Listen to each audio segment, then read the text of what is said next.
Baik, Assalamualaikum warahmatullahi wabarakatuh. Perkenalkan, nama saya Nur Afnilia Dewi dengan NIM 2410611064, Program Studi Teknik Sipil Universitas Muhammadiyah Jember. Di sini saya akan melakukan demonstrasi praktikum mandiri dengan judul praktikumnya yaitu terkait larutan asam dan basa, dan tujuan praktikumnya yaitu untuk memahami dan juga menentukan sifat, keasaman, dan juga kebasaan, dan juga kita dapat memahami skala pH di sini. Dimana di sini adalah mata kuliah kimia dengan dosen pembimbing yaitu Ibu Rohimatus Sofia SSI MSI. Untuk selanjutnya yaitu terkait pemaparan ya, dimana larutan asam basa itu terdapat 3 teori di sini. Yang pertama yaitu adalah teori Arrhenius. Nah, di mana kita kenal bahwa teori Arrhenius ini berpendapat bahwa larutan asam dan basa itu mengalami penguraian ion H+ maupun OH-. Sedangkan teori kedua yaitu adalah dari Bronsted-Lowry. Nah, di mana di sini berpendapat bahwa ada keterlibatan transfer proton yaitu H+, baik di mana asam itu bertindak sebagai aseptor dan sedangkan basa itu bertindak sebagai penerima. Dan untuk teori ketiga yaitu terkait teori Lewis. Nah, berpendapat bahwa asam bertindak sebagai aseptor pasangan elektron, sedangkan basa bertindak sebagai pendonor pasangan elektron. Untuk lebih pahamnya, mari kita lakukan praktikum sederhana. Baik, sebelum kita melakukan demonstrasi praktikum, ya, di sini saya akan menjelaskan terkait indikator yang saya gunakan sebagai pengukur pH-nya ya. Nah, secara umum biasanya kita menggunakan ini kertas universal, di mana prinsip kerjanya ini ya. Nanti kita akan mengambil satu kertas universalnya ya, dan kita celupkan ke larutannya. Nah, kemudian kita lakukan pembacaan skala di sini. Di sini ada pembacaan skala ya dari 0 hingga 14 di sini. Nanti kita sesuaikan sesuai warna kertasnya, sesuai perubahannya seperti itu. Nah, untuk indikator selanjutnya saya menggunakan indikator alami yaitu kunyit. Nah, ternyata kunyit ini mengandung zat warna kurkumin. Nah, dari sinilah dapat menunjukkan perubahan warna pada suatu larutan. Misalnya larutan asam itu akan berubah menjadi kuning lebih cerah ya. Kalau misalnya sifatnya netral itu juga tetap berubah kuning, cuma nggak secerah kayak asam kayak tadi. Jadi ada perbedaan nantinya. Nah, tapi kalau misalnya larutan itu bersifat basa itu akan berubah menjadi warna merah. Nah, agar lebih memahami, kita langsung saja melakukan praktikum. Baik, untuk selanjutnya akan dijelaskan terkait apa saja bahan dan alat yang akan kita gunakan pada praktikum larutan asam basa kali ini. Yang pertama, kita menggunakan kertas universal test paper ya, atau kita kenal adalah kertas universal. Terus sebagai indikator alaminya kita menggunakan perasan kunyit. Nah, untuk larutan yang akan diuji yaitu ada jeruk nipis, air mineral, minuman bersoda, dan yang terakhir yaitu air sabun. Baik, selanjutnya kita akan mulai melakukan demonstrasi sederhana, di mana yang pertama kita melakukan pada jeruk nipis. Kita menggunakan kertas universal. Ya, kita celupkan dulu kepada larutan jeruk nipisnya selama kurang lebih 3-5 detik ya. Nah, habis itu kita biarkan lebih dahulu untuk dilakukan pembacaan skala. Kita sesuaikan skalanya. Nah, di sini kalau kita lihat ya, menunjukkan 2 hingga 3. pada jeruk nipis, maka tergolong asam kuat. Nah, selanjutnya kita berpindah pada minuman bersoda. Iya, kita coba uji.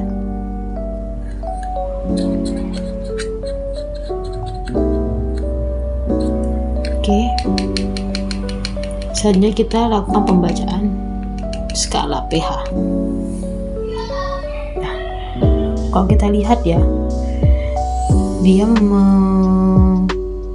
memiliki range pH sekitar 5 hingga 6, dimana di sini menunjukkan sepertinya di sekitar 4 maupun 5. Nah, ini menunjukkan bahwa minuman bersoda tergolong asam lemah. Nah, selanjutnya kita melakukan pengujian di air mineral.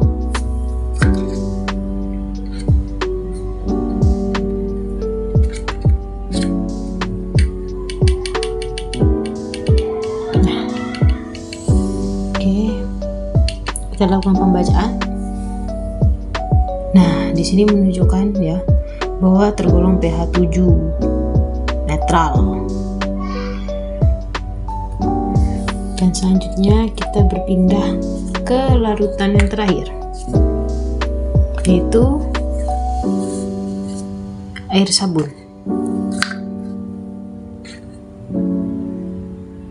Kita tunggu 3-45 detik, kemudian lakukan pembacaan. Nah, oke, karena di sini tidak ada yang cocok, maka kita balik dulu. Nah,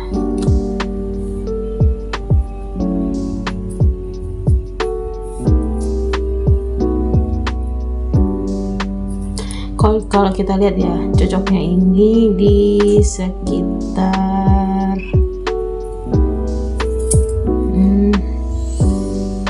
di atas 13 ya, 13-14, ini tergolong basa kuat.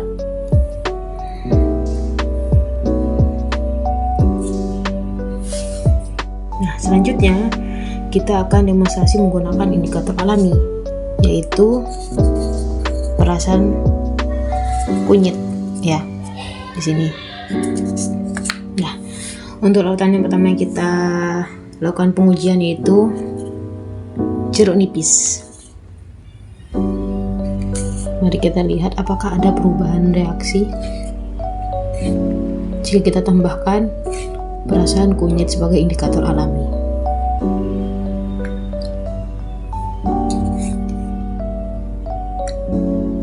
Ya, terus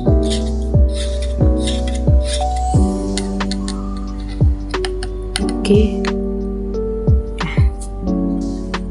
Kemudian kita tambahkan pada minuman bersoda juga sebanyak sama, yaitu 2 sendok.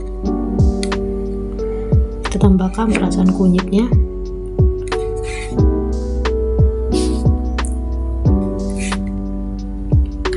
Nah, kemudian kita aduk. Oke. Selanjutnya kita lakukan penambahan pada air sabun. Sama juga kita menambahkannya dengan 2 sendok perasan kunyit.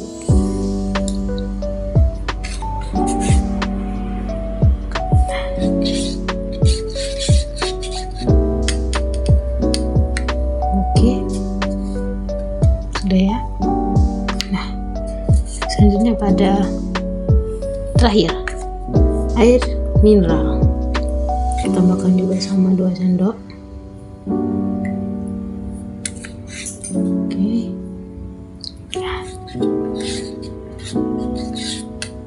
Oke. Nah, dari keempat larutan dia, jeruk nipis paling terang. Itu menunjukkan asam kuat, sedangkan minuman bersoda jika dibandingkan dengan warna awalnya, minuman bersoda itu seperti ini, minuman bersoda awalnya dia cenderung lebih cerah ya, sehingga di sini tergolong asam lemah. Nah, sedangkan air sabun dia berubah warna menjadi lebih merah. Ini menunjukkan bahwa air sabun merupakan basa kuat. Sedangkan air mineral berubah juga menjadi warna kuning, tapi tidak cerah seperti jeruk nipis yang menunjukkan asam kuat, bahwa menunjukkan air mineral ini adalah pH-nya netral. Baik, tadi kan kita sudah melakukan praktikum sederhana ya terkait larutan asam basa dengan menggunakan kertas universal ya, dan juga menggunakan perasan kunyit sebagai indikator alami. Nah, sekarang kita akan melakukan pembahasan setiap larutan yang sudah tadi kita coba.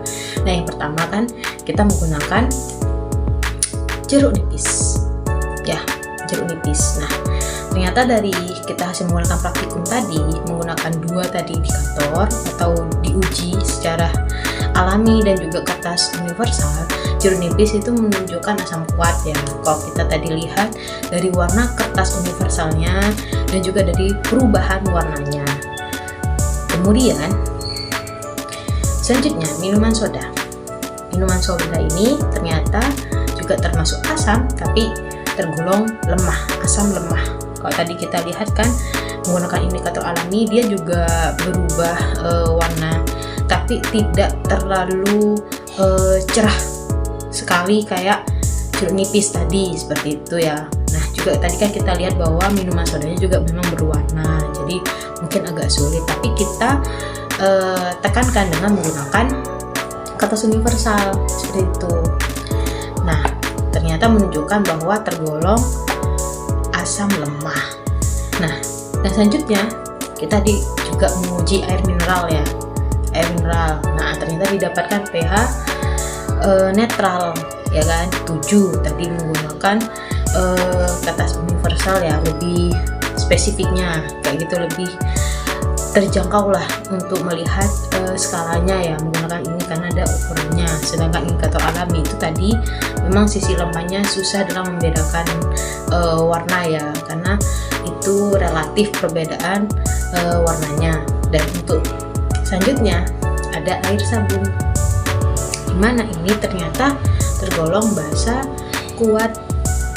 Juga tadi sudah diuji menggunakan kertas universal, juga menunjukkan bahwa skalanya di atas dari berapa tadi? Di atas 12 ya, seperti itu. Nah, ternyata asam kuat itu, contohnya tadi kan yaitu jeruk nipis, itu mengalami terionisasi proton atau H+ nya secara sempurna dalam air. Makanya skalanya itu didapatkan itu 0 hingga 3 tadi. Nah, kalau menunjukkan warna dari indikator alami itu kuning cerah atau terang kayak gitu. Sedangkan asam lemah tadi kan ditunjukkan oleh minuman bersoda. Nah, kalau menggunakan kertas universal itu ternyata ringnya adalah di atas 3 tadi. Dimana ini berarti tidak 100% H+-nya itu terionisasi dalam air seperti itu. Dan selanjutnya yaitu ada netral ya, air mineral contohnya di sini kita. Kenapa kok bisa pH-nya itu dia 7? Nah, itu tadi kan sudah kita cek ya pakai ini, ternyata pH-nya juga tergolong 6 hingga 7 atau mendekati 7. Nah, itu berarti jumlah ion H+ maupun OH-nya itu sama seperti itu. Dan untuk yang terakhir itu ada air sabun. Nah, dimana pH-nya tadi kan basa kuat ya, di atas 12 ya kan. Kalau dipakai indikator alami dia berubah warna ya menjadi merah, berarti menunjukkan bahwa terionisasi OH-nya secara sempurna dalam air seperti itu. Karena kita sudah melakukan berbagai macam larutan ya yang tadi kita uji dalam demonstrasi sederhana ini terkait praktikum larutan asam dan basa, mudah-mudahan menjadi suatu ilmu yang bermanfaat bagi kita.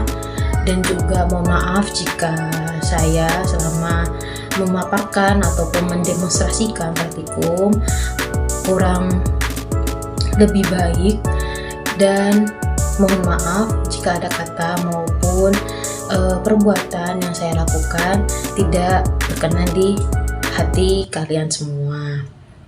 Sekian, terima kasih. Wassalamualaikum warahmatullahi wabarakatuh.